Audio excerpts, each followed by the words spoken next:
베드로가 예수님을 그리스도요 살아계신 하나님의 아들이라고 고백했습니다. 그러나 자신이 고백한 의미를 제대로 알지 못해서 주님께 야단을 맞았습니다. 그 일이 있은 지 만 6일 후에 예수님은 베드로와 야고보와 요한 세 제자를 데리고 산에 올라갑니다. 그 산에서 예수님은 찬란한 빛 가운데 당신의 영광을 드러내셨습니다. 지금 예수님이 사역하는 곳은 가이사랴 빌립보 지역이기 때문에 이 산은 그 근처에 있고 갈릴리 호수 북부에 있던 그 헬몬 산으로 추정합니다. 그 산은 해발 2850m 정도 되기에 정상에 눈이 쌓인 곳입니다. 1절에 보시면 높은 산에 올라가셨다고 되어 있습니다. 그 표현이 바로 헬몬산이라는 것을 입증하고 또 그 일행이 정상까지는 안 갔지만은 상당히 높은 곳에 오른 것으로 보입니다. 얼굴과 옷이 빛이 났습니다. 그렇다고 해서 높은 산 양지 바른 곳에 가서 햇빛에 반사되었다는 뜻은 아닙니다. 22절에 저희 앞에서 변형이 되었고 옷빛이 휘어졌다고 분명히 말하고 있습니다. 햇빛에 반사되었다면 제자들도 빛나야 되는데 그런 언급은 전혀 없습니다. 2절에 변형되었다는 헬라 단어도 조금 더 깨끗해지고 희지고 발전되었다는 그런 모습이 아니요, 본질 자체가 완전히 다른 것으로 바뀌는 것을 말하는 것입니다. 예수님은 여전히 인간의 모습을 하고 있지만은 어떤 인간도 가질 수 없는 신적인 영광과 권세가 확연하고 분명하게 드러났다는 겁니다.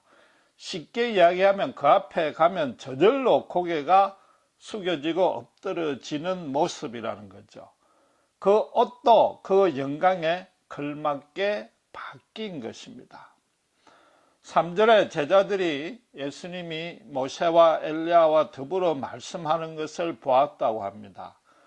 약 1500년 전의 사람인 모세나 약 900년 전에 사람인 엘리야의 얼굴을 그들이 알아보았을 리는 없습니다. 예수님이 그들을 이름을 부르며 대하는 것을 들었다는 겁니다. 지금 제자들로서는 자기들 눈앞에 펼쳐진 그 광경이 너무나도 신비하고 오묘하고 장엄하고 경이롭기까지 했을 겁니다. 이 땅에서는 생전 보지 못하고 말로는 표현할 수 없는 아름다움의 극치였을 것입니다. 5절에 보시면 빛난 구름이 제자들을 덮었다고 합니다. 구름이 덮으면은 흐려져야 정상인데 빛이 난 것입니다. 마찬가지로 이 구름도 햇빛에 반사가 된 것이 아니고 자체적으로 발광했다는 거죠. 구약 성경에서 뿐만 아니라 성경에서 구름은 신학적으로 어려운 용어입니다만은 theophany, 신의 현현 이것도 한자말로 어렵습니다만은 지금 현재 나타났다는 뜻이죠. 하나님의 영광이 그들 눈앞에 가시적으로 보였다는 겁니다. 오순절날 성령이 강림할 때 불의 혀같이 갈라지는 것이 그 120문도에게 분명히 보였듯이 그 장소, 그 시간에 절대자 하나님이 어떤 형태로든지 거기에 강림했다는 겁니다. 얼굴과 옷과 구름 모두가 빛이 났다는 얘기는 예수님 계신 곳 주위 사방이 전부 빛으로 감싸져 있었다는 겁니다. 예수님 계신 곳에는 오직 빛만 있고 어둠은 하나도 없다는 것입니다. 어둠의 노예가 되어 있던 우리 죄인들을 구원하러 오신 예수님이, 그분 당신이 빛을 만드신 분이요 참 빛이라는 것입니다. 그 모습이 얼마나 장엄하고 아름다웠던지 얘의 그 성질 급한 베드로가 참지 못하고 초막셋을 짓고 여기가 조사원이 내려가기 싫습니다 그랬습니다. 거기다가 같은 사건을 기록한 누가복음 9장 33절에 보면은 자기가 하는 말을 자기가 알지 못하다고 기록했습니다. 그래서 그런 말을 했던 베드로가 아주 큰 잘못을 범한 것으로 해석합니다. 말하자면 신자는 산에서 내려와서 복음을 전파하고 세상에서 소금과 빛으로 살아야지 교회에만 모여가지고 찬송하고 기도하고 교제해서는 안 된다는 겁니다. 물론 그 말은 맞습니다. 절대적인 진리입니다. 그러나 베드로가 초막을 짓고 그 자리에 남아서면 소원하는 것, 그런 마음이 들은 것, 그 자체는 절대 잘못이 아닌 것입니다. 그조차 잘못이라고 하면 너무 과한 해석입니다. 우리말로는 초막으로 번역이 되었으니까 마치 초가로 지은 움막, 무슨 기도굴 같지만은 원래는 이게 장막입니다. 중동에는 장막이 집입니다. 지금도 중동에서는 귀한 손님이 오면은 자기 장막이 아니고 따로 장막을 하나 쳐줍니다. 베드로로서는 감히 자기들과 비교할 수 없는 모세와 엘리야와 예수님을 귀하게 모시고 섬기겠다는 뜻입니다. 거기다가 베드로 본인의 입장을 생각해 보십시오. 그냥 단순하게 참 오묘하다, 놀랍다, 경이롭다만 느낀 것이 아니고 자기 가슴 가득히 너무나도 벅찬 감동과 기쁨과 평강이 채워졌을 것입니다. 지금껏 경험해보지 못한 전혀 새로운 충만을 그가 느낀 것입니다. 그 자리에 동참했던 요한 사도가 요한복음에 뭐라고 그랬습니까? 참빛이 세상에 왔다. 그 안에 생명이 있었단 말이죠. 요한복음 1장 14절에 말씀이 육신이 되어서 우리 중에 거함에 그 영광을 보니, 아버지 독생자의 영광인데 그게 뭐예요? 은혜와 진리가 충만하더라고 표현했지 않습니까? 여러분 같으면 그곳에 더 오래 머물고 싶지 아니하겠는가 말이에요. 베드로는 요한과 야고보가 느꼈던 심정을 항상 그랬듯이 앞서서 대변한 것뿐인 겁니다. 그런 장소에서 빨리 내려가자는 것이 오히려 더 잘못인 거죠. 신자들이 땅끝까지 복음을 들고 가서 충성하며 전파해다는 것은 너무나 당연하지만은 신자들끼리 모여서 찬양하고 기도하고 교제하고 예배 보는데 얼마나 그게 헤어지기 싫습니까? 자꾸만 더 자주 만나고 싶지 않습니까? 그래야 정상이지 않습니까? 만약에 그렇지 않다면 그건 뭔가 잘못인 겁니다. 따라서 베드로가 자기 말을 알지 못했고 자기 말 속에 잘못한 것은 따로 있다는 겁니다. 여기 있는 것이 조사원이 그 말이 틀린 건 아닌 겁니다. 장막을 짓겠다는 것도 틀린 것이 아니고 장막 셋을 짓겠다는 게 잘못이라는 겁니다. 왜 그렇습니까? 인간 선지자인 모세와 엘리야를 예수님과 동격으로 보았다는 겁니다. 예수님은 그들보다 조금만 더 뛰어난 선지자라고 여겼다는 겁니다. 그러니까 하늘에서 하나님이 뭐라고 그랬습니까? 이는 내 사랑하는 아들이다. 모세와 엘리야와 신분이나 사역에서 전혀 차원이 다르다고 베드로가 잘못한 생각을 하나님이 정정해 주신 겁니다. 마태복음 16장 16절에 베드로가 이미 고백했던, 입술로만 고백했던 그것이 절대적인 진리임을 하나님이 증명했고, 또 베드로가 그 당시에 그 의미를 제대로 알지 못해서 예수님께 야단 맞았던 사실을 하나님은 지금 다시 리마인드 시켜주고 있는 것입니다. 모세는 분명히 애굽에서 10가지 재앙을 일으켰고 홍해를 갈랐고 만나와 메추라기를 내렸고 반석에서 물을 내렸습니다.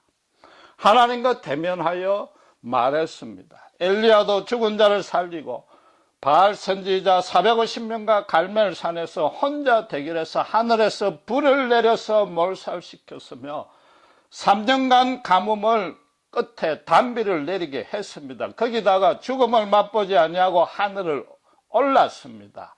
둘 다 놀라운 능력을 가진 위대한 선지자임에 분명하지만은 그들이 이적을 일으킬 때는 항상 하나님께 기도했습니다. 반면에 예수님은 당신께서 말씀으로 직접 명령해서 이적을 일으켰습니다. 그들은 또 다른 사람을 여호와의 이름으로 축복했지만은 예수님은 당신께서 직접 내 죄 사함을 받으라고 그랬습니다. 저주로 받을지어다 그랬습니다. 거기다가 모세와 엘리야는 인간으로 출생해서 인간으로 죽었습니다. 그 말은 하늘로 불려 올려간 이후로 이 땅에 다시 나타나지 아니했을 뿐 아니라 나타날 수도 없는 존재라는 겁니다. 히브리서 9장 27절의 말씀대로 사람은 한 번 죽는 것이 정해진 것이요 그 후에는 심판이 있는 뿐입니다. 예수 믿어 구원받은 성도가 죽고 나면 오직 천국의 하나님 품 안에만 있는 것입니다. 하나님 보좌 앞에서 영원토록 그분을 찬미하는 존재가 되는 것입니다. 말하자면 지금 변화산에 나타난 모세나 엘리야가 천사도 아니요 천사의 모습을 한 것도 아니라는 겁니다. 예수님이 천국에 있는 그들을 이 땅에 불러내린 것입니다. 인간으로서는 볼 수도 없고 알 수도 없고 죽어야만 가는 천국의 일부를 예수님이 이 땅에 실현을 시키고 제자들로 맛보게 한 것이란 말이에요. 모세나 엘리야가 하나님 보좌 앞에만 있어야 되는 신분이요 존재인데 이제 예수님이 계신 그곳에 모세와 엘리야가 왔기 때문에 예수님이 서 계신 그곳이 바로 하나님 보좌라는 겁니다. 사무엘상 28장에 보면은 사울이 요청하자 엔돌의 무당이 이미 죽었던 사무엘의 영혼을 불러 올립니다. 그러나 그 영혼은 천국에 있던 사무엘이 아닌 것입니다. 예수님 말고는 어느 누구도 그 일을 할 수가 없습니다. 그건 사무엘의 모습을 가장한 사단의 졸개, 타락한 악한 천사인 귀신이 사울을 현혹시킨 겁니다. 따라서 죽은 자의 혼과 교통한다는 영매나 예수 안 믿고 죽은 후에도 어떤 곳에서 회개하거나 혹은 죽은 자를 위해서 기도하면 그 죽은 자가 천국에 갈 수 있는 또 다른 기회가 있다고 가르치는 것은 사악한 사단에 넘어간 이단 중에 이단인 것입니다.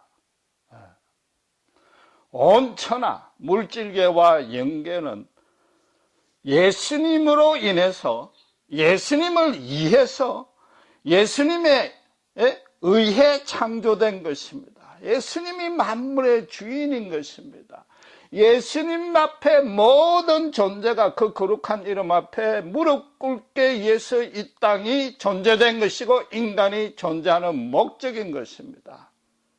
불신자에게 세컨 찬스가 없고 죽은 후에 심판뿐이라는 것이 하나님이 냉정한 하나님이란 뜻이 아닌 것입니다. 예수님이 십자가에서 다 이루셨기 때문인 겁니다. 당신이 죽기까지 죄를 저주하지만은 당신이 죽기까지 죄인을 사랑했던 그 무한한 긍휼, 세상에는 없는 사랑, 그걸 이미 다 넘치도록 베푸셨다는 뜻입니다. 사형수에게 아무 조건 없이 사면시켜 주겠다는데도 그걸 거절한 것만큼 완악한 죄가 없다는 뜻입니다. 베드로가 장막셋을 짓겠다니까 하나님이 하늘에서 예수님은 내 아들이다, 리마인드 시켜주었습니다. 그 말은 네가 꼭 장막을 짓고 싶겠다면은 모세와 엘리야 둘만으로 족하다. 하나님의 아들에게 필요한 것은 보좌요, 보좌는 인간이 짓는 것이 아니라는 겁니다. 예수님 당신이 짓는 것이요, 예수님이 있는 그곳이 보좌라는 것입니다. 하나님 당신이 장막 안에 계실 존재가 아니라는 것입니다. 솔로몬이 성전을 간사하게 짓고 난 이후에 봉헌 기도를 할 때 열왕기상 8장 27절에 하늘들의 하늘도 주를 용납하지 못하겠거늘 온 우주도 주를 용납할 데가 없는데 하물며 내가 건축한 전이겠나이까 했습니다. 솔로몬이 온 나라를 동원해서 7년간 건축한 성전에도 하나님은 계시지 못하는데, 하나님 거기 안 계신다는 뜻이 아니라 하나님을 수용할 수 없는데 하나님 본체신 예수를 베드로가 지은 그 장막에 어찌 수용이 됩니까? 그 전에 다윗이 성전을 짓기를 소원했을 때 하나님이 뭐라고 그랬습니까? 너희가 내 거할 집을 짓는 것이 아니다. 나는 너희 진중에 함께 행하였고 너희가 거할 집을 내가 지어준다 그랬단 말이죠. 예수님은 제자들을 태중에 있을 때, 아니 창세전부터 예수님께서 택하시고 택하신 이후에 그 모든 삶과 인생을 각자 각자의 제자에게 가장 적합하고 유익하고 선하고 완벽한 계획 가운데로 인도하셨고 나중에 죽은 후에도 하늘에 거할 처소를 당신께서 마련하신단 말이에요. 베드로는 아직도 예수님이 하나님의 아들이라는 그 진리를 제대로 완전히 깨닫지 못한 것입니다. 그러니까 하나님이 뭐라고 그랬습니까? 예수님들어 내 사랑하는 당신의 아들이라고 말한 다음에 뭐라고 그랬습니까? 너희는 저의 말을 들으라 그랬습니다. 무슨 뜻입니까? 산에서 내려가자거든 군만 말고 내려가라. 물론 그 뜻도 있지만은 베드로가 입술로 예수님은 그리스도의 하나님의 아들이라고 고백해놓고 예수님이 십자가에 죽는다니까 그럴 수 없습니다 하고 나와서 말리는 그런 짓을 하지 말라 이거죠. 예수님 말씀에 절대적으로 순종하라는 겁니다. 입술로 고백한 믿음과 행동으로 나타나는 믿음의 차이를 보이지 말라는 겁니다. 십자가 골고다로 가신다는 거죠. 말씀이 육신이 되어서 너희 가운데 거하시는 그분, 지금도 살아서 신자들과 함께 하시는 그분에게 너 모든 것을 내려놓고 온전히 의탁하라. 그분의 가는 길을 십자가를 쥐고 따르라. 그러면 은혜와 진리가 충만해질 것이다. 그 삶이 부유해질 것이고 너가 자유로워질 것이라는 겁니다.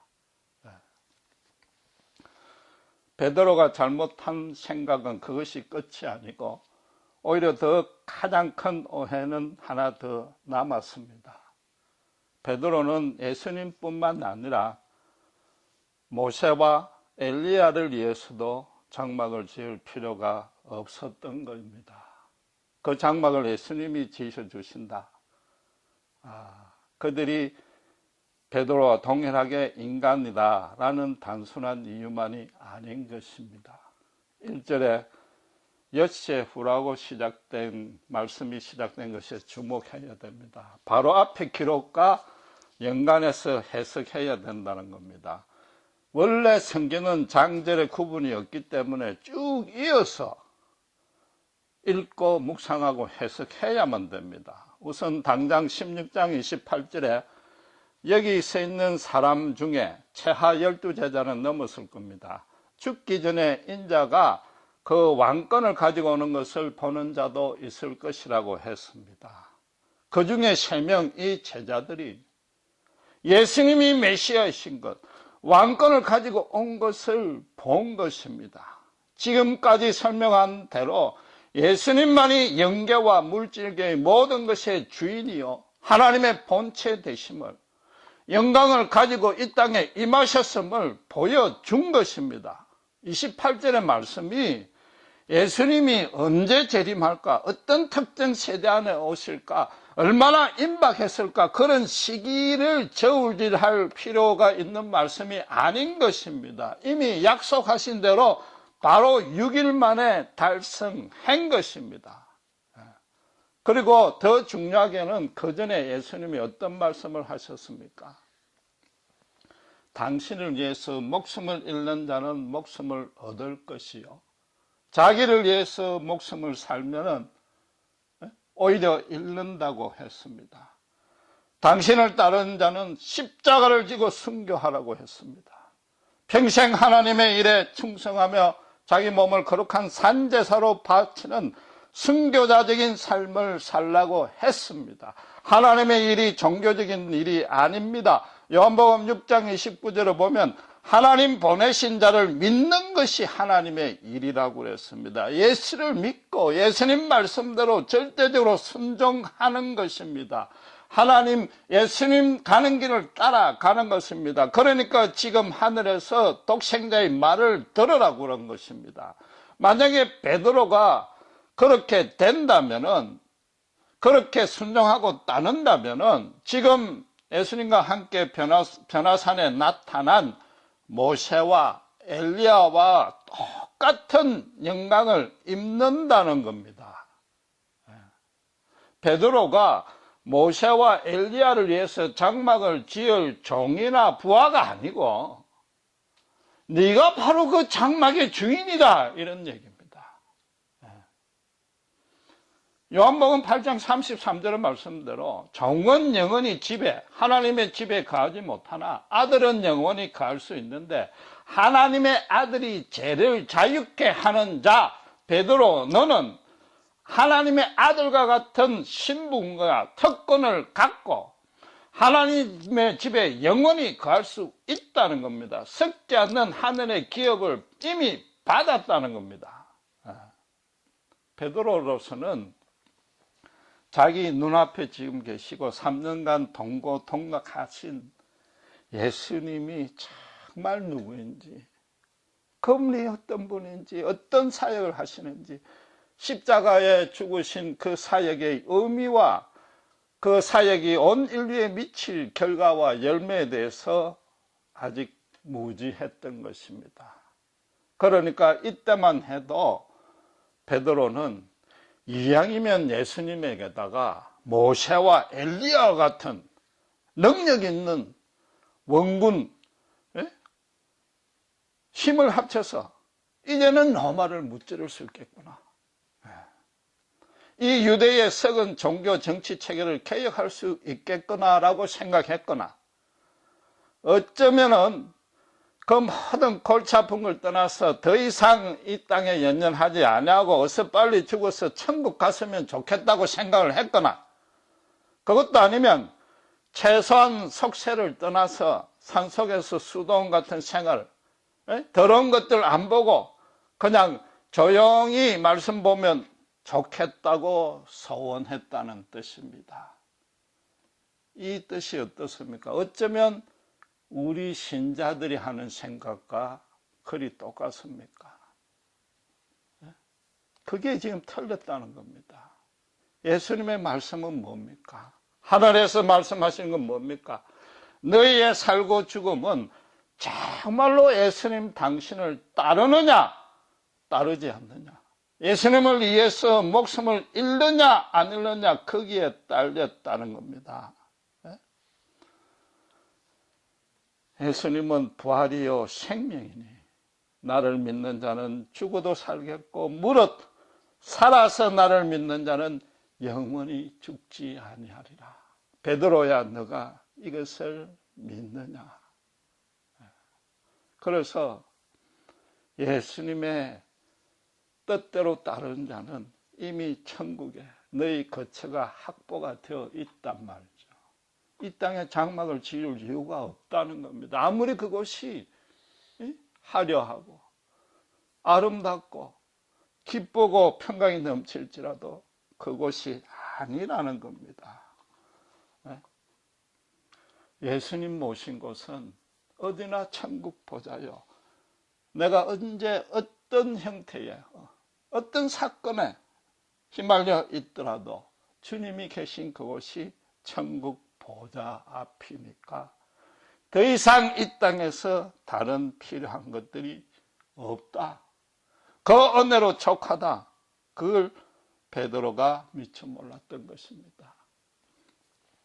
오늘날 기독교와 신자들이 힘을 잃고 있습니다. 세상을 변화시키지 못하고 오히려 세상에 물들다 못해서 세속보다 더 추하다는 비판을 받는 지경에까지 이르렀습니다.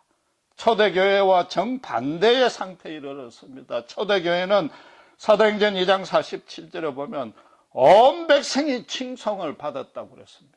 온 백성으로부터 칭송을 받았기 때문에 주께서 구원받는 사람을 날마다 더해 주셨다 했습니다. 어느 누구도 말릴 수 없는 전염병처럼 부흥의 불길이 모든 사람의 영혼에 불을 지폈습니다. 그 이유는 오직 하나입니다. 예수님의 참 생명을 소지했던 겁니다. 쉽게 말해서 예수님을 따르다 죽어도 진짜로 절대적이고 완전하고 영원하며 거룩한 참 생명을 얻는다는 것을 믿었고 보았고 체험했던 것입니다. 그 반대로 예수님을 따르지 아니하는 자는 진짜로 절대적이고 완전하고도 영원하며 너무나 더럽고 추한 죽음뿐이란 것을 실감했던 겁니다. 스데반이 순교할 때 얼굴이 천사처럼 빛나는 것을 모두가 보았단 말입니다. 이 자리에서 하늘로부터 예수님이 하나님의 아들이니 그 말을 들으라. 십자가의 죽음을 말리지 말라는 하나님의 음성을 직접 들은 베드로가 계속 그 의미도 모르고 스승을 3번 부인하는 자리까지 이릅니다. 그러나 그게 꼭 베드로만의 잘못은 절대 아닌 겁니다. 변화산 사건마저도 단순히 하나의 기적으로만 이해했던 것이고 물질계에 갇혀 있는 연약한 인간의 한계일 따름입니다. 그러다가 어떻게 됐습니까? 아리마대 요셉의 빈 무덤에 빛나는 옷을 입은 천사를 보았고 그것도 유대인들에게 잡혀가서 핍박을 받을까 두려워서 제자들끼리 모여서 문을 닫고 있는 가운데 부활하신 예수님이 나타났습니다. 그 모습이 자기가 변화산에서 보았던 그 모습과 완전히 똑같음을 확인했습니다. 그때 베드로는 변화산이 실제적인 절대적인 진리로 자기에게 다가왔고 천국이요 부활이 바로 내 것임을 확신하게 된 것입니다. 모세와 엘리야의 장막이 그들만의 것이 아니요 내 것이구나 이제 알게 된 것입니다. 예수님께 그동안 3년간 듣고 보고 배운 것들이 절대적인 진리임을 깨닫고 그 내용이 술술술술 이해가 되었던 것입니다. 이제 내게 참 생명이 있음을 더 이상 의심하지 아니하고 믿은 것이 아니라 알게 된 것입니다. 그러다가 어떻게 되었습니까? 성령 세례를 받자 정말로 십자가에 거꾸로 달려 순교하는 것조차도 기꺼이 감사함으로 기쁨으로 감당하는 자로 바뀐 것입니다. 부활하신 예수님이 그에게 약속대로 성령을 부어주자 그 순간 베드로는 변화산의 모세요 엘리야가 되었던 것입니다. 이미 이 땅에서 그 모습으로 변화되었던 것입니다. 물질계에 갇혀만 있던 존재가 성령을 받자 영원과 연결되는 영적인 존재, 하나님의 영으로 호흡하는 영의 사람으로 변화된 것입니다.